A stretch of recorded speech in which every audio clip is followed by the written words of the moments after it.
Break के बाद आपका स्वागत है। आज वर्ल्ड डाउन सिंड्रोम डे है और डॉक टॉक में हम इसी पर बात कर रहे हैं और अब हमारे साथ जुड़ गए हैं होम्योपैथी से डॉक्टर अनुलोक जैन। डॉक्टर बहुत बहुत स्वागत है आपका। Thank you.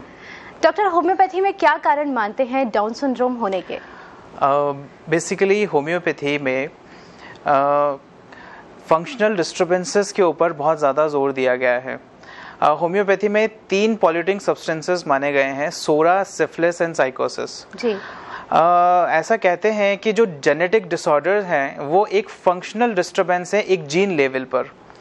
जीन लेवल जो कि अपने को पेरेंट्स से जो जीन ट्रांसफ़र होते हैं वो बेसिकली 23 पेयर्स ऑफ जीन होते हैं by each of the parents, और उसमें 21st जो क्रोमोसोम है उसके अंदर डिस्टर्बेंसेस, उसकी एक पार्शियल कॉपी अगर अपन वो गड़बड़ हो जाती है तो वो डाउन सिंड्रोम के अंदर आ जाता है।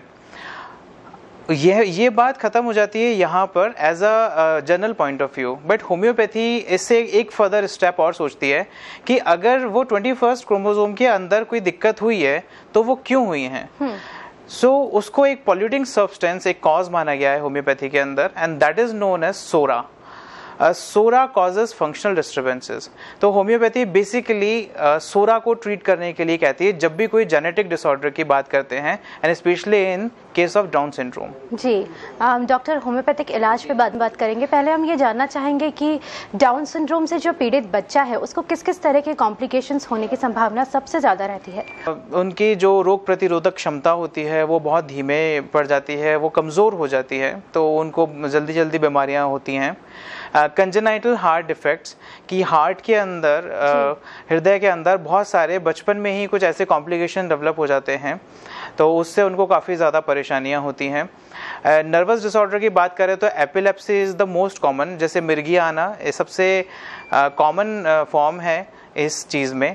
अगर अपन ग्लैंडुलर सिम्टम की बात करें तो थायराइड ग्लैंड जो है उसका disturbances, thyroid disorder, hormonal disturbances में वो सबसे ज़्यादा इन बच्चों में पाया जाता है।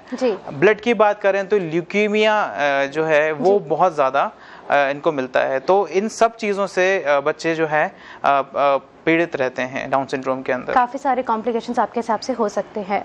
तो डॉक्टर, होम्योपैथी में इसके जो सफरिंग है इसको कम करने के लिए किस तरह के उपाय बताए गए हैं, किस तरह से कम की जा सकती है ये? होम्योपैथी में सबसे पहले जो सीवियरिटी ऑफ डिजीज़ है, जैसे एक डाउन सिंड्रोम का बच्चा है उसके अंदर कोई हार्ट डिफेक्ट है, या फिर वो थायराइड डिसऑर्डर से पीड़ित है, या फिर वो लो इम्यूनिटी से या लेट माइलस्टोन से पीड़ित है, तो सबसे पहले जो सीवियरिटी ऑफ सिम्टम्स हैं जो उसकी कॉलिंग कर रहे हैं, जो उसको ठीक करना, जो ये बोल रहे हैं कि उसको ठीक करना है, तो सबसे पहले उसको हम होम्योपैथी के थ्रू ट्रीट करते हैं।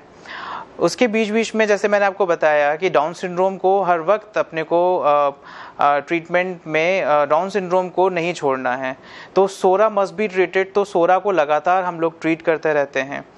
तो इस तरीके से बच्चों की जो सफरिंग है उसको कम करते हुए we can treat very well with homoeopathy. जी डॉक्टर, होम्योपैथी में आप मेंटल लेवल पर भी काम करते हैं, ठीक है, तो ऐसे बच्चों को जो कि डाउन सिंड्रोम से पीड़ित है उनको किस तरह से लाइफ के लिए तैयार किया जा सकता है? By increasing the IQ level, I must say कि होम्योपैथी में ऐसी बहुत सारी मेडिसिन हैं, बहुत सारे ऐसे ब्रेन टॉनिक्स हैं जो कि IQ लेवल को इंक्रीज करते हैं। IQ level is one of the biggest challenge. अगर IQ लेवल जिसका डेवलपमेंट नहीं हो पा रहा है तो it is one of the biggest challenge to live a proper life, an easy way of life. तो IQ लेवल को ट्रीट करते हुए जैसे बहुत सारी मेडिसिन हैं, जैसे विथैनिया सोमनीफेरा है, बेकोपामिनरी है, कैलियम फॉस्फोरिकम है, तो ऐसी बहुत सारी मेडिसिन हैं जिनके थ्रू अपन उनके IQ लेवल को डेवलप करते हुए, ब्रेन को डेवलप करते हुए और अपन उनको ट्रीट कर दें। क्या फिजिकल जो ग्रोथ है वो नॉर्मल रहती है ऐसे लोगों की? नहीं, physical as I said earlier कि इसमें जो माइलस्टोन्स हैं, फिजिकल माइलस्टोन्स, प्रॉब्लम रहती है, वो डिलेट होते हैं। किस तरीके से ट्रीट करते हैं आप? होम्योपैथी में बहुत सी मेडिसिन हैं, जैसे कैल्केरियम कार्बोनिकम है, बैराइटा कार्ब है, तो ये बहुत सारी मेडिसिन हैं जो कि डिलेड माइलस्टोन्स की बहुत ही अच्छी मेडिसिन हैं। कुछ बच्चे होते हैं जिनको चलना जल्दी नहीं आ पाता है, कुछ बच्चे होते हैं जो कि ठीक से जल्दी बात नहीं कर पाते हैं, इनकी कुछ बच्चों की एक्टिविटीज़ ठीक से डेवलप नहीं हो पाती हैं। तो डिलेड माइलस्टोन्स की there is a lot of scope in homoeopathy, a lot scope in homoeopathy कि अपन उसको बहुत easily and very effectively we can treat it. आपने एक अभी बात कही थी सोरा की, ये क्या होता है और इससे किस तरीके से आप ट्रीट करते हैं? देखिए, हर पैथी का एक कॉन्सेप्ट होता है। जैसे आयुर्वेदा में वात, पित्त और कफ माना जाता है, ऐसे ही होम्योपैथी में सोरा, साइकोसिस और सिफिलिस माना जाता है। सोरा को एक मियाज्म कंसिडर किया है, एंड मियाज्म एक पॉल्यूटिंग सब्सटेंस है जो कि बॉडी के किसी भी लेवल पर उसको पॉल्यूट कर सकता है। सोरा को ट्रीट करना is one of the most important work, and we cannot neglect that miasm in any chronic disease treatment. Ji, doctor, down syndrome को होम्योपैथी किस स्तर तक ठीक कर सकती है? कुछ केसेस ऐसे रिकॉर्ड करे हैं पुराने कि जहाँ पे डाउन सिंड्रोम बहुत इफेक्टिवली ठीक हुआ है। होम्योपैथी की अगर मैं बात करूँ, जो पोटेंटाइजेशन होम्योपैथी के अंदर यूज किया जाता है, it has a potential to penetrate at the gene level. तो अगर जीन लेवल पे कोई मेडिसिन पेनिट्रेट कर सकती है तो वहाँ से उसको ट्रीट ज़रूर कर सकती है। Homeopathy can penetrate till the gene level. ऐसा नहीं है कि ये बिल्कुल सुपरफिशियल काम करती है या अंदर तक जाके काम करती है। It depends on the chronicity and the intensity of the suffering, कि कितना ज़्यादा वो सफ़र करना है। डाउन सिंड्रोम में एक साथ एक ही बॉडी में कितनी सारी बीमारियां आ गई हैं या फिर कम बीमारियां आई हैं, तो इंटेंसिटी के ऊपर सबसे ज़्यादा डिपेंड करता है कि आप के पास अगर कम इंटेंसिफाइड या कम सफरिंग वाला केस आया है तो उसको बहुत इफेक्टिवली, मैं ऐसा नहीं कहूँगा कि उसको पूरी तरीके से, बट ऐसे रिकॉर्डेड केसेस हैं जहाँ पे पूरी तरीके से डाउन सिंड्रोम ट्रीट हुआ है जी। और वो बहुत एक नॉर्मल लाइफ उसके बाद उन लोगों ने afterwards they live a very normal life. But the thing is कि अगर मान लीजिए अगर अपन नहीं ट्रीट कर पाते हैं डाउन सिंड्रोम को, तो फिर अपन क्या करेंगे?